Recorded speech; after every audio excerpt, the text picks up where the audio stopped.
Hello and welcome everyone back to a brand new GB Bikes video. Today we are back for round 2 of the Road Racing Championship. Now today we are heading to a fantasy track from a set of course, I believe, Highlands.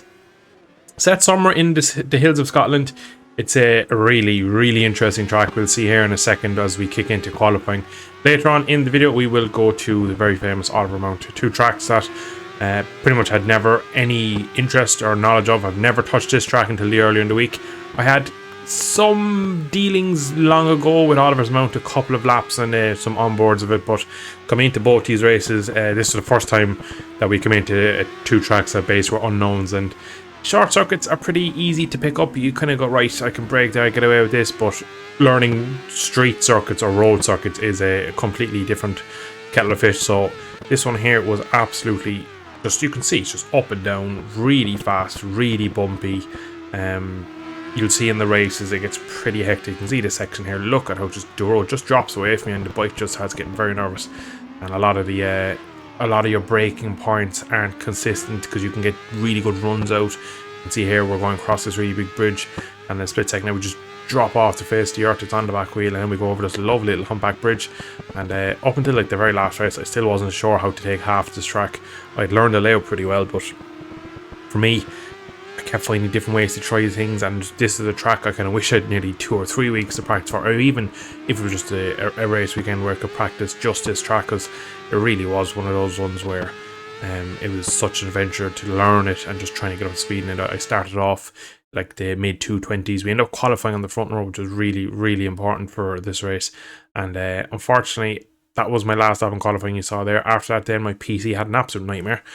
All my controllers stopped working. My main controller, I said, do you know what, I'm going to switch on my batteries, and I ended up with this situation on screen now where 3 controllers all plugged in, couldn't get any of them working, had to restart my whole game and PC, and eventually plugged out all my USB drivers and back in, and thankfully everyone waited for me, and they put them back into warm up and waited for me, otherwise I would have missed race 1.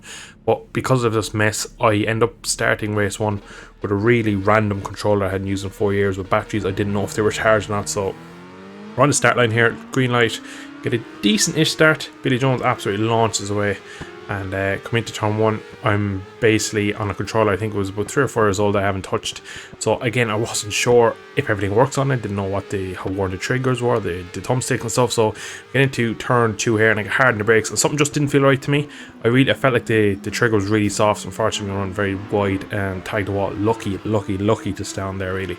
But we've dropped back about 7 or 8 positions. We're back towards the end of the top 10 really, and a lot of the fast guys have already jumped me, so all my hard work in qualifying, putting in a real sublime lap, and unfortunately all that's gone. But to be honest, this is probably the best thing to happen for me, because I needed some laps on this controller to understand just the control itself, just to get up to speed in it. And again, the performance, you can see in the top right, we're kind of dropping between 70 and kind of 40 odd frames, which I hadn't had all the time. Unfortunately, Alpha Claw there just goes a touch wide, and the camera changes, catches him. But in the race, being around other bikes is something I'm really struggling with at the moment on the roads. Something on short circuits I don't really mind that much, but on the roads I think it's because it's so fast paced and you're looking up the track so much that when there's other bikes around, it's real hard at the moment. But you can see there, that is going to be the real popping part of this track for me. The uphill section, you jump it on a super bike, it's absolutely ridiculously fast. And unfortunately for me, we will find a few instances later with that. But back to the race at hand, we are now back kind of to about P7, P8, and we're kind of looking decent to kind of recover back a few positions. I know I felt pretty good here and fast. I had a lot of confidence when it was going well, but you'd have a lot of random crashes. Another person on the left there, I believe that was Triton. I could be wrong though, it's so hard to see. We're doing nearly 140 there. We managed to go around the outside of N-Jock on the brakes, and that was a pretty aggressive move, and again he runs really close to the back of me, but I was pretty confident at this point. And again, I was just trying to figure out my race with the controller, because I ended up just a bit of a mixed mass controller. The triggers were really soft, and I had some weird clicking with my bumpers, which I only use for rear braking with mine, but rear brake is such a critical thing around here. But it just took me a while to kind of get up to speed. We are now on to the start of lap 3. We're up to P4, so we're back to pretty much where we qualified. But here comes the first of several mistakes. So braking straight line, hit a bit of a bump, and we just do something a car probably once did at the Northwest 200. We just touched the outside of a curb, and unfortunately this kind of chicken wire here caught us pretty badly and turns around. I had to do a kind of a manual turnaround and then get into gear and get going again. So To be honest, this race was a write-off for me because the fact I even made it was a miracle. So anything from this race was going to be pretty good. I think Nico Roscoe there flies up the inside. We're after forcing him to go tight, just trying to stay on the race line. We cut back on the R1 and up into what I believe is P7. I'm not too sure, it's quite hard, but max out when everyone flies past like that. But I think that's where we were. Honorable mention here for this absolutely crazy save. Yeah, you will find out throughout this video I don't like jumping superbikes, and you'll learn more about that in a second. But we're at the lap 4 here now. We're back to about P6 it says, and here comes first of many crashes on this hill. Essentially, the harder you hit it, the more secure the bike is. But you need to teach your brain that like you really have to commit to going up the hill hard and jumping the hill and really trying to keep the bike up. And it's funny how you have to load the engine with the throttle to get the bike to stay stable in the air. It's something I have not. I've managed to do sometimes on and off. Again, we've dropped back now to P7 behind Nico once again, and we're going to go for a really aggressive move. So we get a good run on him. He gets a bit of a snap down the hill, and again we have good pace on here, and I'm pretty fast. So again, we jump up the inside and we just get the overtake done before we kind of jump the humpback bridge, and I was really happy with that overtake. But just the uphill section was just catching me, because if you hit it square, you could get real good distance and land. But what would happen is you're going so fast you'd land and you're going towards the wall. So it was a bit of a mixed match. Whether could you jump in sideways, land on the back wheel, and it was so difficult really. We're here on the last lap, and we're back to P6, and you know what, at this point in the race I was like, John, that'll be pretty good.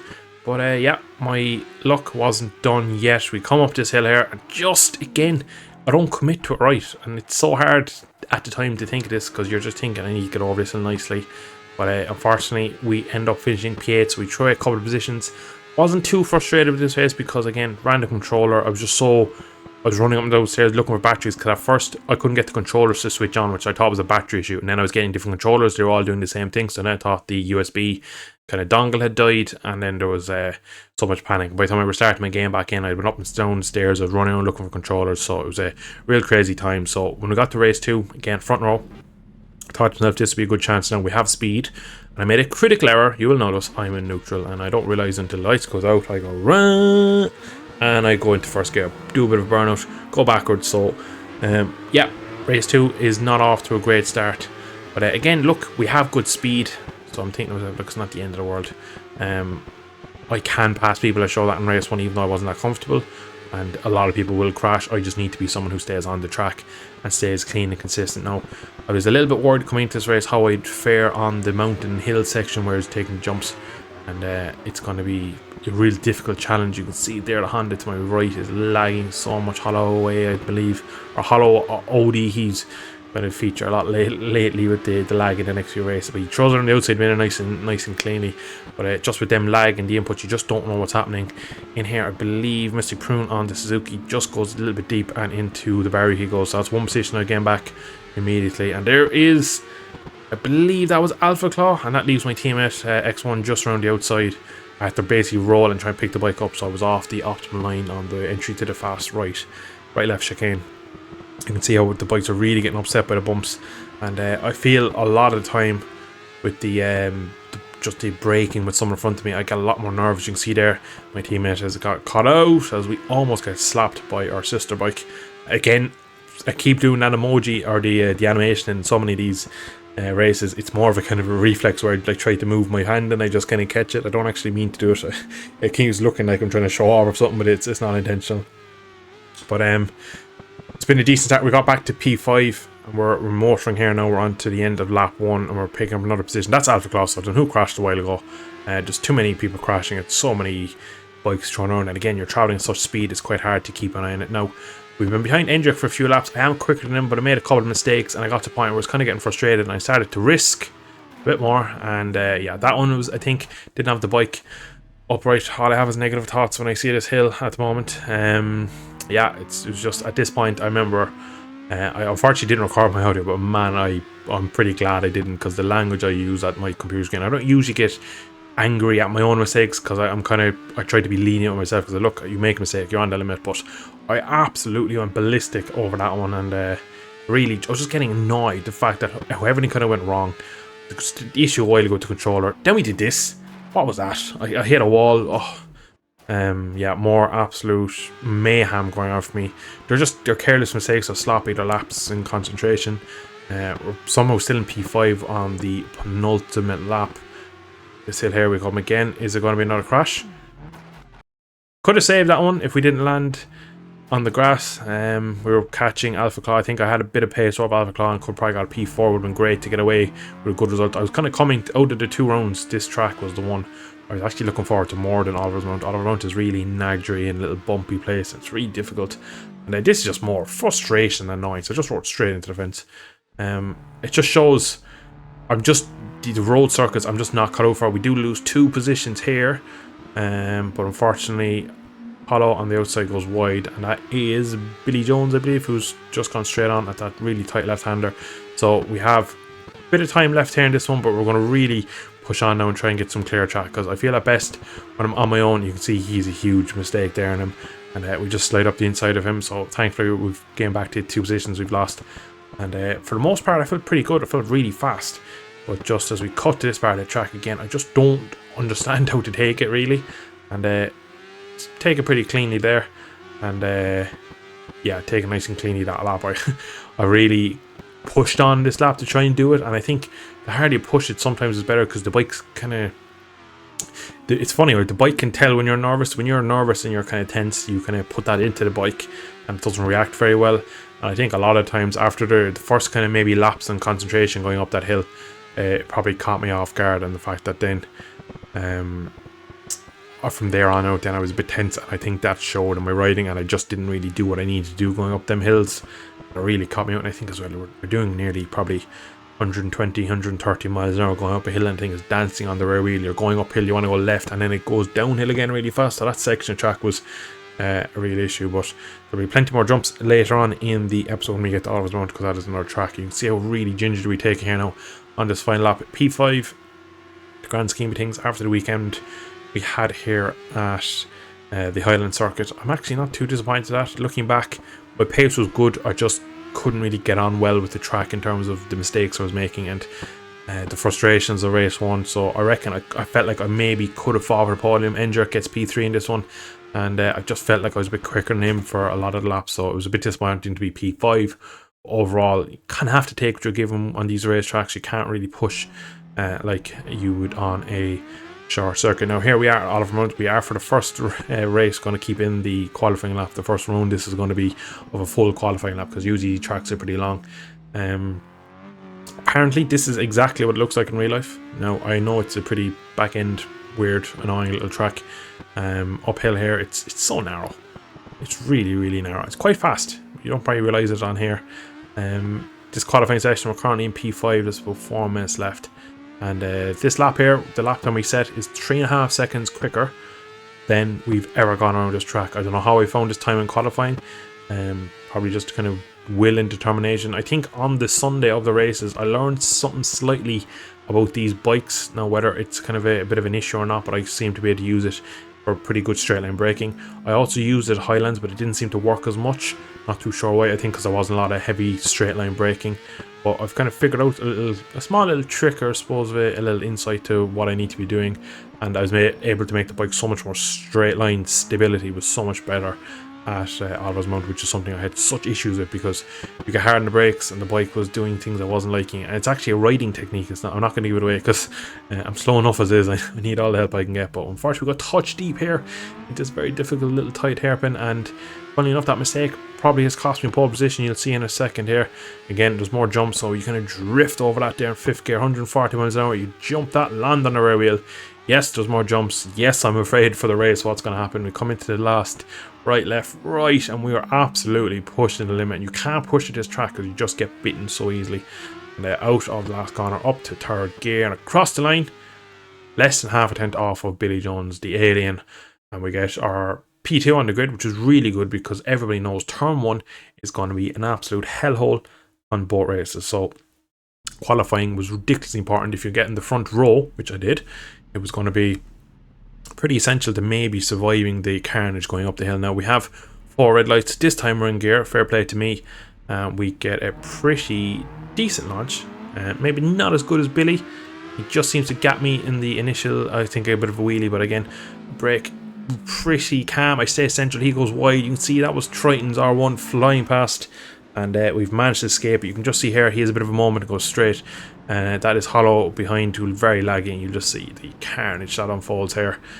Bikes just bouncing off each other. So the one thing GB Bikes does not like is elevation, and you can see people riding back onto the track, and at this point it's so messy in turn 1 that you can just see people just falling over just constantly because they're low speed and uphills. Elevation is just really not well at the moment on this game.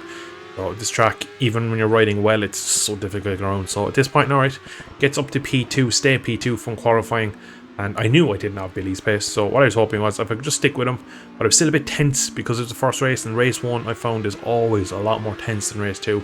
I think after you've done it, you've seen what you have, what others people's hand are in the race, you can kind of come into race 2 a bit more relaxed and press on a bit. So race 1 here, I'm a little bit tense at the moment, and what I've said already is that if you ride tense, especially on the roads, you do kind of get found out. You either go really slow or you make silly mistakes. So at this point in the race, lap 1, 8 laps through here, really tricky track. You don't have to do much wrong. Again, just there I end up really offline because I have a bit of a moment on the power, and I just can't get the bike over. What you probably don't see here is because the bike is pretty well set up, but the track is so ripply and bumpy, and just down here, like, I'm flat out. You're doing 120, 130, you go through the trees, you can't even see the corner you're going to, and you just have to brake and pray that you're going to get stopped. And again, the qualifying was key to this round, because I know from both races we're going to be starting on the front row and we can have a chance of getting away. So you can see already Billy Jones just has the turn speed that we expect, and he's pulled away. And we're still kind of just trying to build into this race. I don't have the speed. I'm not looking to win a race here, but unfortunately just get in marginally too deep. And just as I said before that we almost killed Foxer, if you kind of just push this track ever so slightly, it just bites. A couple of other little small crashes, but we had the pace really kind of once we ended up in no man's land. Currently it's Mystic behind, but he's about 10-12 seconds back, and we've kind of backed it off at this point, and we're having another crash in the air. This one all came from, again, I tried to back off on the previous lap going through the fast rights there. The rear end was just stepping out and was sliding. I was like, oh, that could be a big crash. So I tried to just roll through that section, and the bike didn't like it. But we managed to get our second podium in this year's championship. So we've done now, I think, a total of, this is 7 races and 2 podiums. So not bad overall. Not a bad turnaround. So Billy Jones and Fox are, again, ridiculously fast, the two of them. But coming into race 2, just wanted to, again, get a clean start. Maybe show Billy a bit more of a hard time. Put him a bit under pressure. I think I was kind of maybe not willing to risk more on this one, but I definitely felt like if I could get a bit closer to him and just stay on him, because I felt like the first race I was so nervous of just the track, get a bit of a moment on and get a really aggressive. We almost tagged Billy. We got a touch off the track and cut back, but as we'll cut now in a second to the third person, the kind of cinematic camera, you'll see a lot more went on in turn 1. So the teammates Foxer and Mystic collide on the grid, and more lag from the Honda of Holloway. And again, you can see, look at me snapping and sliding into turn 1, and we haven't even made turn 1 and most of the grid is dead, which is quite unfortunate. So a lot of people kind of rolling away, and unfortunately, yeah, you can just see there's not enough room for most people to ride back onto the track. But what I didn't know at this point in time is there was a bit of a gap now created, because most people had been involved in a crash at the start. So I could kind of nearly, even though I didn't know, I could kind of nearly push on and try and keep with Billy and keep him under a bit more pressure. Like we saw in the first race, that it doesn't take a whole lot to make a mistake around here. And we're about to witness that firsthand, whereas Billy just gets the wrong end of the bumps and goes a touch wide. You get a puff of dirt, and I'm thinking, all right, there might be a chance for the take the lead here. But he's actually tipped off at the monument section, and now that is Triton who is behind. Now Triton is pretty much ridiculously fast, maybe the fastest guy in here. Maybe Billy Jones is probably, it's kind of probably a mix up between them two guys, and Fox will be a kind of close third. But Triton tries a really aggressive, not too sure if he missed the gear, made a mistake, but I'm pretty confident he's not going to be able to outbrake me around the outside like that. So we've been kind of let off the hook here. End of lap 1, we have a couple of seconds lead. Now, because this track is in ways quite slow and tight, you can have a crash at some corners and not lose a whole lot. Like, for example, it looks like only Billy's only just about 4 seconds back, and even at this point in the race I'm thinking he'll have me by lap 3 or 4. He'll be on the back of me. It'll be just a question, will he be able to pass and will he be able to make it clean? And around here it's so difficult to make passes. It's so difficult to even stay on the track that I was kind of thinking to myself, I'm usually pretty good in straight line braking. I'm pretty good in hand-to-hand combat. Maybe just maybe, if he does catch me, we might be able to just back him up, just frustrate him, and maybe leave him sit there. So we're mid-part now of lap 2, coming towards the engine. Already you can see the timer to Billy is coming down. He's pretty much doing what he did in race 1, except he's behind me now, and he's pulling me in pretty quickly. But I'm trying to just stay calm, because the one thing I know is I'm not going to just go out and break lap records and try and kind of match him punch for punch with speed. I don't have that turn of speed. I kind of pulled all of my Oliver's Mountain luck together to get my qualifying lap to even be that close to him. I think there's only like 3 people who've ever, or in the practice sessions or whatever, and the qualifying, I've done 39s around here, and I'm one of them, and so I wouldn't consider myself just that outright turn of speed. We're here now, kind of just over half race distance. It's 3/10 to us, and another green flag, again another green flag, and that is Billy with another crash. So 2 crashes from Billy on this very, very difficult circuit. So maybe I'm starting to think that when he gets back on, he'll take him a few laps. It'll get to the point where we'll have maybe a lap and a bit to defend him. We're early on here in lap 7. We are catching our first of our back markers, and my rear view mirrors is full of Billy Jones and his Fireblade. So I'm going to just try and make it a difficult place like here, just running in a bit hot. And again, I feel pretty decent. Like I said, just whatever I figured out with the Honda, I feel pretty good on the brakes. The host Mark is up next, so I'm going to just do my level best to get past him. Again, I think he does realise his blue flags. He sticks right off the race line there, so fair play to Mark for that. Again, I was fearful if we did get back markers, what would happen in terms of how would they get off the race line. It's so difficult to leave people through here, so I was afraid that somehow I might lead the whole race, be on for a win, and then maybe get caught up in someone else's instant. But we're coming down now to the back end of the circuit. We have about a lap and a half left. Billy is 4-5 tenths back at most. You can see there's another guy in front there. I'm not too sure now who we're coming up on next. Another green flag, but it's just because that hairpin is so slow that people kind of trigger yellow flags and green flags as you go through them. Same as turn 1. If you go behind someone into turn 1, you get a yellow flag nearly immediately just because of that. And we are catching, I think it is Smurf, I believe his name is, and thankfully he either makes a mistake, runs off the track, or picks up. I believe he picked up, in fairness to him. Drop my hand as a thank you gesture. Now, last lap time, that lap there, 41.8. It's pretty fast, even in qualifying trim. And you can see it just break a little touch deep into turn 1 just to get a bit of a stoppy. I'm just trying to pull it down. And I'm thinking now, if we can just defend pretty much all the heavy braking zones, chances are he's not going to be able to he's not going to be able to make a pass into a risky corner. So I was thinking, again, we're going to go just a little touch wide here. You can see it go to the edge of the track a bit more, and then I just try and pick it up and square it off and get a good run out of there. And unfortunately, it looks like Billy Jones has done the exact same thing, because he's right on my back wheel. You can see the bike fighting me the whole way down this back straight. And again, I just pinch a small bit on the brakes. Billy Jones goes for it, has a big moment, and I am so close to being killed. Third crash for Billy, and somehow I avoided it, and he does, in fairness, get back on almost immediately. Again, he was going to try. I was kind of had no quarrel that he was going to try it. I knew there was going to be a wheel shown at some point. I was just glad that, because of how difficult this track is, that he tried it somewhere that you could potentially get it done, and also he wasn't going to kill me into this corner here, for example. So yeah, it was a good attempt from him. He had a really great race, considering his crashes, how fast he was getting back onto me. At this point, I'm just trying to roll off, and at the same time I'm thinking, right, if I roll off, I'm going to sound like Pecco. When I roll off, I crash. So I just try to keep focused. But at the moment, these road races for me aren't lacking in focus. It's just a mistake coming, and you're about to see here as we go over this jump.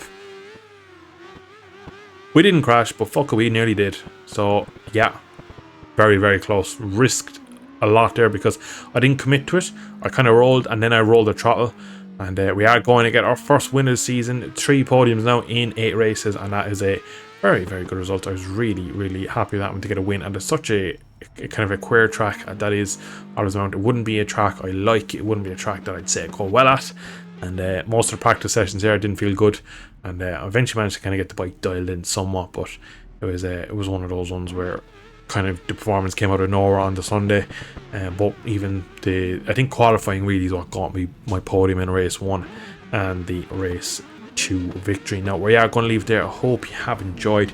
We'll be back in next week. We have Acora TT, no idea what that track is, and we have Bathurst. Never done a lap of there either. So again, unfortunately, next weekend 2 new tracks again for me, and I know the time trial one is like a 15-minute lap, so the long and short of it is I probably won't learn it fully. I'll probably just get somewhat familiar, and just try to maybe just turn up and hope for the best, because it's such a long, it's probably maybe not as long as the TT because it's a lot slower, but it's almost the same as a lap of that, like, and you're not going to learn that in 3 or 4 days, unfortunately. So it's going to be a difficult one. But yeah, the Panamera is the other one, which I have seen. I know bits and pieces, and as of recording the audio, I have done some laps. Very difficult circuit because, again, elevation on GB bikes is difficult. But that's all to look forward to for next week. But thank you all for tuning in. I hope you have enjoyed. If you did, drop a like, subscribe, all that good stuff, and I should catch you in a future video in the not so distant future. Thank you all for watching. So long and full.